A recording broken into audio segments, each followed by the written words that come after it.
Well, hello there, or well, good morning in my case here. I'm waiting for the shops to open, so let's look at some videos to react to.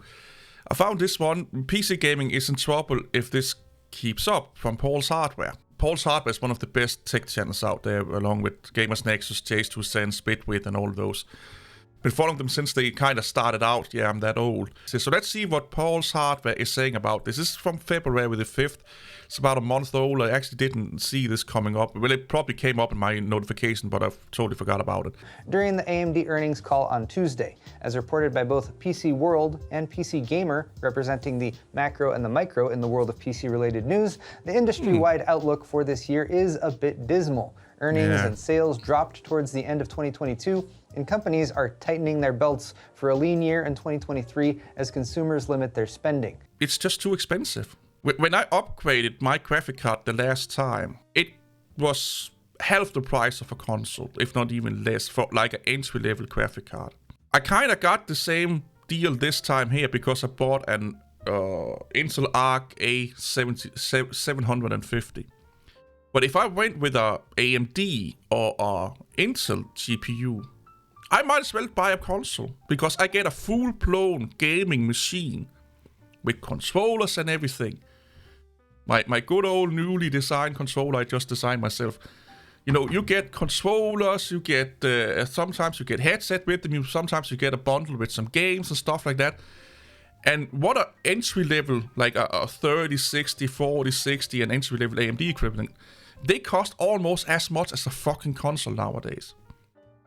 Back in the day, like 5 or maybe 10 years ago, we could build a comparable or even better PC gaming rig that could only, well, its focus was PC gaming, so we spent a lot of money on the graphic card, not so much on the CPU and RAM, that would outcompete a console for the price. Now it's a totally different fucking thing. Now we can't keep up. If you want to buy a PC and build it build it yourself, and you want to beat what is on the console market, you probably spend twice the amount of money that a console is buying you, or costing you.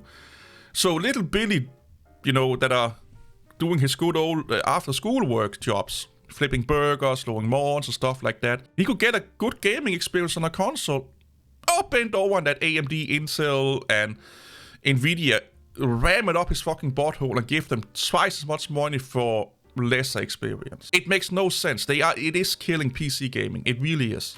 To counter that drop in demand, AMD opted to also limit supply, reducing their chip orders with TSMC and undershipping units to distributors and retailers worldwide during Q3 and Q4 2022 in an attempt to balance that supply-demand relationship that your high school economics teacher told you so much about. From a business perspective, this is simply common sense, and AMD shareholders likely don't mind one bit. Nope. But for PC gamers who were hoping for some great deals on GPUs in particular after the miserable shortages of 2021 and 2022.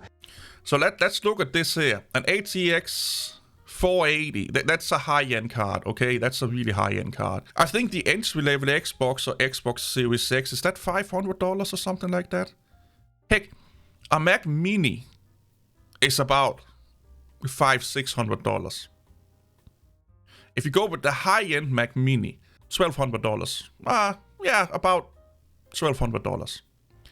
You can get a Mac Mini, like the high-end Mac Mini, for less than a fucking graphic card. So I can buy a graphic card, but I still need all the other components, or I can buy a graphic card that my computer may be now underpowered for, so I'm bottlenecking my graphic card with a lower end CPU and stuff like that. Or I could get a Mac Mini or a console with a shit ton of games and peripherals. Like, if you're a gamer, you're probably not going for a Mac Mini, but think about it. Like, really think that it's really a weird thing. On GPUs in particular after the miserable shortages of 2021 and 2022. This explains in part why those bargain basement prices never materialized. And again, the business-minded may defend AMD here and accuse PC builders in search of deals of being entitled brats, but if you're going to support their decision to maintain their profit margins by limiting supply, you should also consider the economic factors that might have incentivized them to do the opposite. NVIDIA still maintains a huge lead in market share versus AMD Radeon GPUs, and had AMD decided to not limit production, they could likely have outsold NVIDIA by a significant margin. Yeah. If you want a NVIDIA card, you can't get it, but you can get a AMD card that may not be as good, but it's like 80% as good or 90% as good as the equivalent AMD NVIDIA card. I would buy a AMD card. Like I got the ARC 750 because it's comparable with a 3060, which is like kind of the maximum that I could spend on a graphic card. And it's way cheaper. And in Denmark, it's over a third cheaper than a 3060. And I think if they can keep that up with Intel, and they can keep making their cards about a third cheaper, and they don't have to outcompete the entry-level graphic cards for NVIDIA and AMD, they just have to come close. I'm willing to sacrifice 10% performance for a third less price. And I think a lot of people are, and also that they can get it here and now. If this keeps going up and Intel keeps bettering their drivers and they keep getting better and better and become more and more stable, it could be a fucking deal breaker. Like, it forces NVIDIA down in price. It will force AMD down in price. We all win if you're a fanboy of those. But it also means that now we have actually a really, really good contender in the GPU market that can then outcompete just on price and performances, consumer-friendly prices and performances, which is unheard of in the last 5 or so years in the graphic card market. In late 2022 and bettered their position in terms of user installation base while also providing more competition for NVIDIA. Yes, they would have had to cut their prices even further and limited profitability, but would that not have been offset somewhat by the brand recognition and appreciation they would have received from grateful consumers? Wouldn't it have been nice to counter NVIDIA's ridiculous RTX 40 series launch prices and other shenanigans by simply recommending AMD GPUs that offered insanely better price to performance? Yeah, and this is something that people tend to forget. They are like, okay, we can earn 20% on one card, or we can earn, let's say, 10% on one card. And then they're like, oh, well, let's go for the 20. Yeah, but that means that it's getting so expensive that a lot of people are not going to buy it. But if we're only earning 10%, that means that a lot of people can now buy it. So you may earn 20%, but you're only selling 5 cards. Or you can earn 10% and you're selling 30 cards. So in the end, you're getting more money than if you're selling the cards where you're earning 20%. But a lot of people, and also business people, they're like, okay, we want to have as much profit on one single unit as possible. And then you don't think much about that we're actually going to sell more units if we don't. So it's the lesser we earn per unit is offset by the amount of units that we are pushing out, basically. Meaning that the output of the units is becoming higher than the total price of or earning per unit. So they're actually earning more money. And that's not to say AMD GPUs are horrifically priced. They are certainly more reasonable than NVIDIA right now. Oh, yeah. But AMD's decision to limit production clearly indicates that they'd rather follow NVIDIA's lead in propping up the high prices of GPUs post-shortage versus allowing them to fall back to sensible levels that are attainable for budget builders. Okay, that was a fun little rant, but now, as if to counter everything that I just said, we have price cuts on AMD Ryzen 7000 series CPUs. Pretty good drops too, with the 7950X down $110 to $590, the 7900X down $130 to $420, blaze it, and the 7700X and 70. So they don't want to do price cuts on GPUs, but they want to do it on CPUs. Is the profit margin larger on CPUs than GPUs? So they are earning more per CPU than they are on GPU, so therefore they can cut them more on the price. That seems a little bit like it here, that for every CPU that they sell, they earn more than for every GPU that they are selling. That could be a reason. The 600X sitting at $300 and $244 respectively. These cuts are almost certainly being rolled out in anticipation of the Ryzen 7000X 3D CPUs launching, which was also announced on Wednesday, with February 28th being the launch date for the 7950X 3D, which will be $700, and the 7900X 3D, which will cost $600. The 7800X 3D, potentially a game changer for mid-range builds focused on gaming performance, won't be out until April 6th and will go for for $450, which of course leaves builders with another dilemma: to pounce on the newly lowered prices for the existing CPUs or hold out to see what kind of uplift the 3D V-Cache variants will get when they debut. AMD has not made an official statement about the price cuts and whether they are permanent or not. I thought it was interesting that 3 of the 4 CPUs have new pricing straight up, while the 7700X at $300, which was the launch price of the 7600X by the way, requires a promo code at Newegg or a coupon over on Amazon to bring it down to that price. So now we just need some DDR5 memory and an affordable B650 motherboard option that doesn't suck. Speaking of price cuts, Intel is getting in on that too, with their Arc GPUs as well, where it can easily be argued that budget options are most needed. Yeah, and I got it because they did this price cut. I was like, oh, that's actually like, yeah, now it's getting even more a no-brainer if you ask me. If you're in for like an entry-level gaming graphic card on a budget, I'm not a rich fucking motherfucker, and that's what I look for. And I was like, I was actually debating on just spending that extra money and getting a Nvidia card because it's known, it's stable. You know, you won't get so much hassle and dazzle and issues with it as you do with like a Arc series from Intel, because it's a new technology. It's the first dedicated graphic card. Driver issues and stuff. You know, there's a lot of baby issues that need to get ironed out when you are first adopter. But when they lowered the price, I'm like, yeah, I'm willing to deal with bad drivers for a while and, you know, be a first adopter, and then hopefully they will fix the driver issues over time, and they have no problem with it whatsoever. I had Star Citizen crash my computer, but that's more Star Citizen being fucking amazingly badly optimized and coded, if you ask me.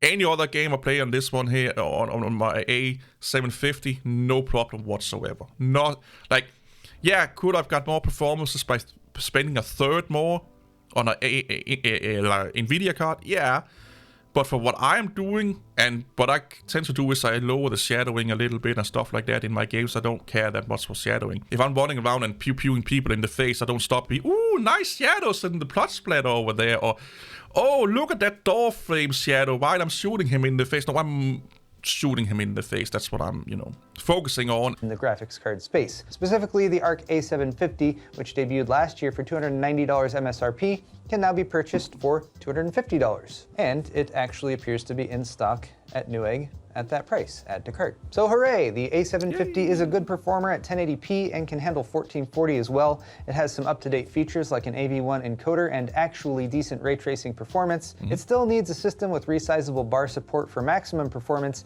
and it's not as efficient as the RX 6600, which it trades blows with in terms of frame rates, but the real holdup has been with Intel's driver support. So it's good that the drivers were updated this week too. Yeah, like the rebar thing, I was like, I thought I had it enabled, but it kept saying I didn't have it enabled. In my BIOS, it said it was enabled, and I got bad fucking stuttering in 1080p, 720p, 1440p. And I was like, what the fuck is going on here? And then I went into my BIOS, and there's a button that says enable rebar, and I was like hovering over it, and it says what it was going to do. And I'm like, I already did that manually, but I clicked it anyway, and now it just works. With particular improvements to DirectX 9 games like Half-Life 2 and CSGO, as well as frame time improvements for a smoother overall experience. Intel claims about a 43% improvement for DirectX 9 games across the board, which makes the A750 a more appealing option alongside the price cut. More choices in the GPU space should lead to better competition and pricing for consumers, in theory at least, so many are still rooting for Intel's graphics team to continue pushing improvements so they can establish themselves as a legitimate alternative to AMD or Nvidia. Yeah, we need it badly, and a lot of people that are fans of it, one thing, they hate this. They hate other people in the market. But here's the thing, the more people on the market, like no matter what market it is, the more competitors there are on the market, you as a consumer is going to be the one that's benefiting the most. You will get better, cheaper stuff. It wasn't just Arc GPUs that got price cuts this week though. Intel also cut 12th gen Alder Lake CPU pricing by as much as 20%. AMD hasn't just been limiting GPU production recently, they've also been limiting the number of driver updates they roll out for their legacy users. While the fancy new RX 7900 XT and XTX have received multiple driver updates in the recent few months, Radeon 6000 series and prior GPU users haven't seen one since December 1st. This should be corrected within 2 weeks though, says AMD Chief Architect Frank Azor, although he did not confirm if it would be a unified driver for all GPUs or if they'll have to separate them by architecture for now. Or maybe they're just waiting for the drivers to age to bring out their full flavor, like fine wine. That's awesome. Yeah, I want to skip about away from the stuff that's non-gaming related, because this video is about gaming related. I was debating on buying a console instead of this graphic card. Had this graphic card not went down and it has kept its price, I probably would have bought either a Mac Mini and then a console, even though that collectively will be more expensive than upgrading my whole computer. But that will last me way longer than this graphic card is right now. Because this graphic card, I suspect I will get like 3 or 4 years out of it. Probably not even that, to be honest. I may upgrade to like the 770, like maybe later this year or next year, something like that. Because I want to massively upgrade my computer now. Or I may even go Mac. I don't know. I just know that I'm not going to pay the entry-level prices for Nvidia and AMD. I'm refusing to do that, because that's in Denmark I can get a console for that price. Or have to pay a little bit extra if we're going PlayStation. And I can get a console for those prices. Oh, PlayStation tends to be, they don't have the S series on Xbox have.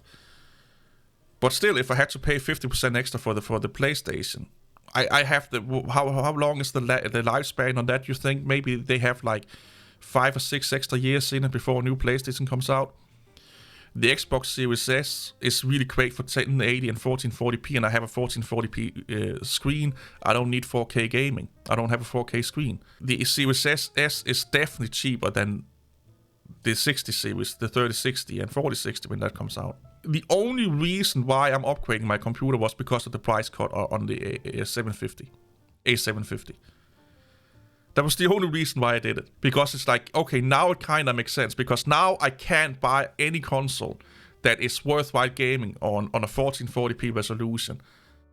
Because this is cheaper than a Series X in Denmark. Or Series S in Denmark. Not much cheaper, but still cheaper.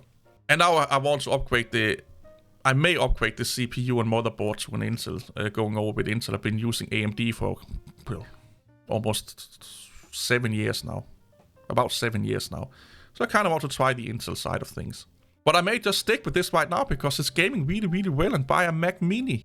Something needs to happen on the graphic card market.